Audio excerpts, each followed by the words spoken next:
Welcome to R5 TV news. Eluru జిల్లా లింగపాలెం మండలం మఠంగూడెం శివారు సుందర్రావుపేట గ్రామంలో తొర్లపాటి రవి పశువుల పాకలో 3 గేదెలను రాత్రి సమయంలో గుర్తు తెలియని వ్యక్తులు తలకాయలు నరికి అతి క్రూరంగా పశువులను నరికి చంపారు. ఈ విషయం ధర్మాజిగూడెం పోలీసు వారికి తెలియపరచగా వారు వచ్చి పరిశీలించి కేసు నమోదు చేశారు. ఇలాంటి దుర్ఘటనలు మరలా జరగకుండా నిందితులను త్వరగా పట్టుకొని శిక్షించాలని చుట్టుపక్కల గ్రామాల వారు కోరుతున్నారు.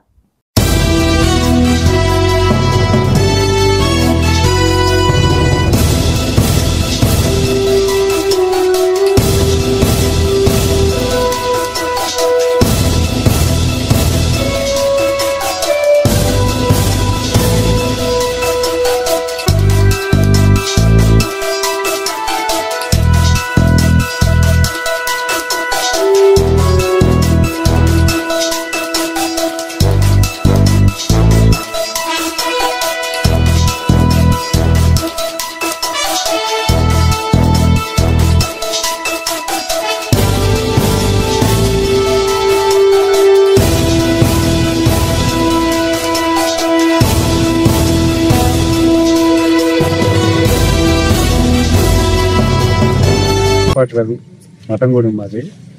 ఇక్కడ సుందరాపేటలో మా తోటలో గేదెలను కట్టేసుకుంటున్నాం. రేకుల షీట్ వేసుకున్నాం. ఈ వర్షాకాలం నుంచి మొన్న 2 రోజులు బట్టి కట్టేస్తుంది. ఇక్కడ అయితే రాత్రి గేదెల వీటిలో మేసి వచ్చినాయి. మా అమ్మ తోలుకొచ్చింది. తోలుకొచ్చాక కట్టేసి ఇద్దరం కలిసి పాలు తీసి ఇంటికి వెళ్ళాం. 6:30 ఆ టైంలో వెళ్ళాం ఇంటికి.